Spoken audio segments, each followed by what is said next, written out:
ओम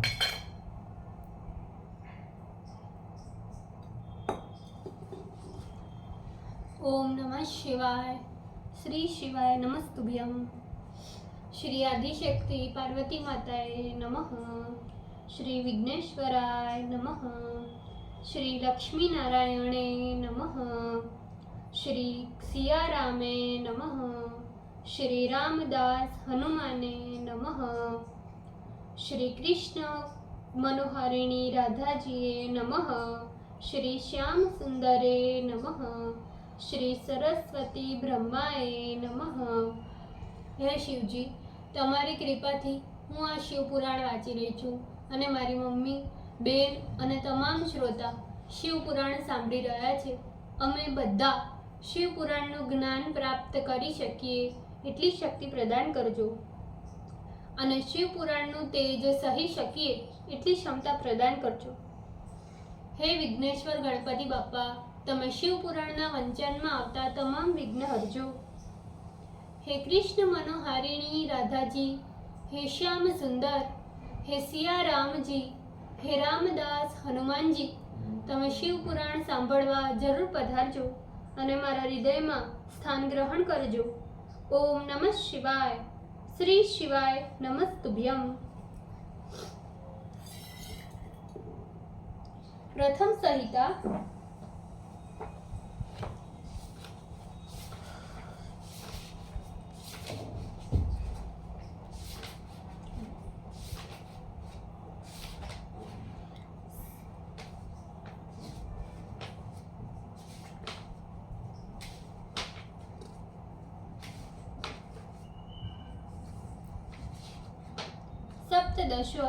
अष्टदशो अध्याय बंध मोक्ष रूप शिवलिंग के महात्म्य का वर्णन। Page number 146। ऐसे लिंग की पूजा से पौरुष तथा ऐश्वर्य की प्राप्ति होती है।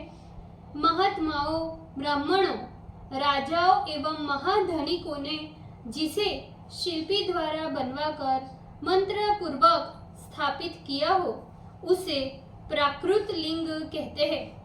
ऐसे लिंग की पूजा से ऐश्वर्य तथा भोग की प्राप्ति होती है। जो तेजस्वी तथा नित्य हो उसे पौरुष लिंग तथा जो दुर्बल एवं अनित्य हो उसे प्राकृत लिंग कहते हैं। लिंग नाभि, जिह्वा, नासाग्र, शिखा के क्रम से कठ्यादि में तथा तीनों लोकों में आध्यात्मिक चार लिंग जानना चाहिए। पर्वत पौरुष लिंग, भूतल प्रकृत लिंग। इसी प्रकार वृक्ष आदि पौरुष लिंग एवं गुल्मादि प्राकृत लिंग है। षष्ठी धान प्राकृत लिंग है। शाली एवं गेहूं प्राकृत लिंग है। जो ऐश्वर्य युक्त हो उसे पौरुष कहते हैं। वह अणिमादि अष्ट सिद्धियों को देने वाले हैं। उत्तम स्त्री तथा धनादि प्रदान करने वाला प्राकृत लिंग है, ऐसा आस्तिक जनों का कहना है। अब चार लिंगों में रस लिंग कहता हूँ। रस लिंग ब्राह्मणों के संपूर्ण मनोरथों को पूर्ण करने वाला है। हे क्षत्रियों को ब्राह्मण लिंग अत्यंत शुभ तथा महाराज्य पद को देता है। स्वर्ण लिंग वैश्यों को महाधन पतित्व प्रदान करता है और शिलालिंग शूद्रों को अत्यंत पवित्रता प्रदान करता है। स्फटिक लिंग तथा बाण लिंग सभी कामनाओं को पूर्ण करने वाला है। पूजा के लिए यदि अपने अपने वर्ण के अनुसार लिंग की प्राप्ति न हो तो दूसरे वर्ण के लिंग की पूजा की जा सकती है। इसमें कोई निषेध वचन नहीं है। स्त्रियों को विशेषकर सधवा स्त्रियों को पार्थिव लिंग का पूजन करना चाहिए। प्रवृत्ति मार्ग में लगी रहने वाली विधवाओं के लिए स्फटिक लिंग की पूजा से उत्तम भोग की प्राप्ति होती है। निवृत्त मार्ग में निरत विधवाओं को रस लिंग की पूजा का विधान है। हे ब्राह्मणों, स्त्रियों को बाल्यावस्था, युवावस्था तथा वृद्धावस्था में स्फटिक लिंग की पूजा से सभी भोगों की प्राप्ति होती है। संसार भोग की इच्छा वाली स्त्रियों को पीठ पूजा सदा मंगल देती है। योग्य पात्र से उपदेश लेकर अभिषेक से आरंभ कर शाल्यन के नैवेद्य पूर्वक सभी प्रकार से शिव पूजा करें। पूजा के उपरांत शिवलिंग को किसी डिब्बे में बंद कर घर के एकांत भाग में रख दे। सन्यासी आदि जो हाथ से शिव पूजा नहीं करते उन्हें भोजन प्रदान करें। निवृत्त मार्ग में रहने वालों को सूक्ष्म लिंग की उपासना का विधान है। वे विभूति से शिवार्चन करें तथा उन्हें विभूति ही निवेदन करें। पूजा करने के अनंतर उस शिवलिंग को सदैव शीर पर धारण करना चाहिए।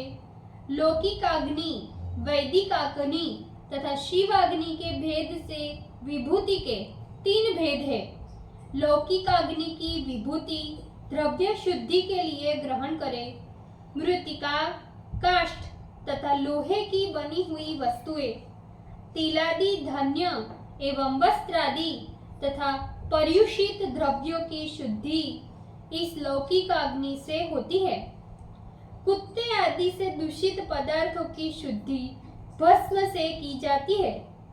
जल युक्त अथवा केवल बिना जल के जहाँ जैसी आवश्यकता हो उसी प्रकार के भस्म का उपयोग करें।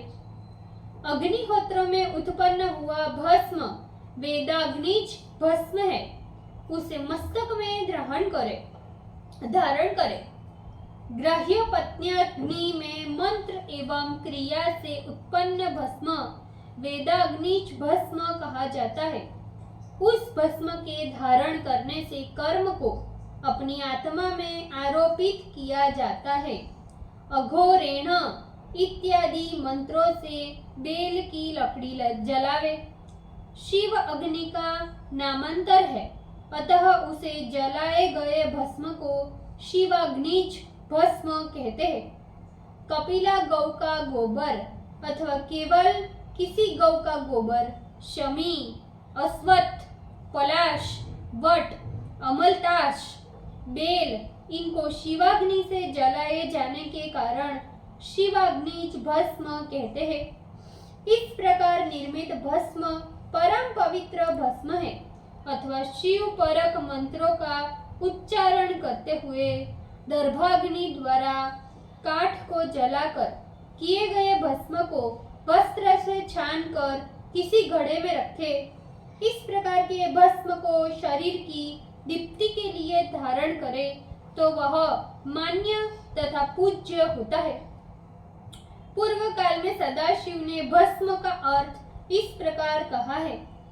जिस प्रकार राजा अपने राज्य में कर रूप सार को ग्रहण करता है अथवा जिस प्रकार मनुष्य धन्यादिकों को जलाकर उसका सार ग्रहण करते हैं अथवा जिस प्रकार जठराग्नि नाना प्रकार के भक्ष्य भोज्यादि पदार्थों को जलाकर उसके सारे सार भाग को ग्रहण कर देह की पुष्टि करता है, उसी प्रकार प्रपंचक कर्ता परमेश्वर भी अपने अधिष्ठान भूत प्रपंच को जलाकर उसका सार ग्रहण करते हैं। प्रपंच को भस्म कर उस भस्म को शिवजी अपनी आत्मा में आरोपित करते हैं। विभूति के उद्वलन के बहाने ही उन्होंने उस प्रपंच के सार को ग्रहण किया। उन्होंने अपने शरीर में ही अपना रत्न स्थापित किया है। आकाश के सार से केश, वायु के सार से मुख, अग्नि के सार से हृदय, जल के सार से कटी, पृथ्वी के सार से जानु, इस प्रकार उनके सभी अंग है। उनका यह त्रिपुंड ब्रह्मा, विष्णु तथा रुद्र का सार है एवं ललाट के अंत में तिलक रूप से महेश्वर है, जो स्वयं इस प्रपंच को बढ़ाते रहने से विभव है। सारे प्रपंच सार को इन्होंने वश में कर लिया है, किंतु इनको किसी ने वश में नहीं किया, इसलिए वे शिव है। जिस प्रकार सभी वन्य पशुओं का हिंसा करने वाला मृग हिंसक कहा जाता है, किंतु उस मृग हिंसक का कोई भी हिंसक नहीं है, इसलिए उसे सिंह कहते हैं। उसी प्रकार नित्य सुख, पुरुष, शक्ति एवं अमृत स्वरूप इन तीनों अर्थों को बताने के कारण वे शिव कहे जाते हैं, अथवा नित्यानंद, शक्तिमान, अमृतमय पुरुष को शिव कहते हैं। इसी प्रकार की भावना अपने मन में करते हुए शिव की पूजा करनी चाहिए। सर्वप्रथम भस्म से उद्विग्न कर तदंतर त्रिपुंड धारण करे। पूजा काल में जल युक्त भस्म लगावे, किंतु शुद्धि के लिए जल रहित मात्र भस्म का उद्वलन करे। दिन में, रात्रि में स्त्री या पुरुष कोई भी क्यों न हो, पूजा के समय जल युक्त भस्म को त्रिपुंड रूप से धारण करे। जो सजल भस्म से त्रिपुंड धारण कर शिव की पूजा करता है, उसे निश्चय ही सांग शिव पूजा का फल प्राप्त होता है। शिव मंत्र से भस्म धारण करने वाला सभी आश्रमियों से श्रेष्ठ है। उसे शिवाश्रमी कहते हैं, क्योंकि वह मात्र शिव में ही परायण होता है। एक शिव व्रत परायण पुरुष को अशौच अथवा सूतक नहीं लगता। ओम नमः शिवाय। श्री शिवाय नमस्तुभ्यम। ભૂલચૂક માફ કરજો શિવજી, કૃપા રાખજો। આજના શિવ પુરાણના વંચનનું પુણ્ય મને પ્રદાન કરજો શિવજી। ઓમ નમઃ શિવાય। શ્રી શિવાય નમસ્તુભ્યમ।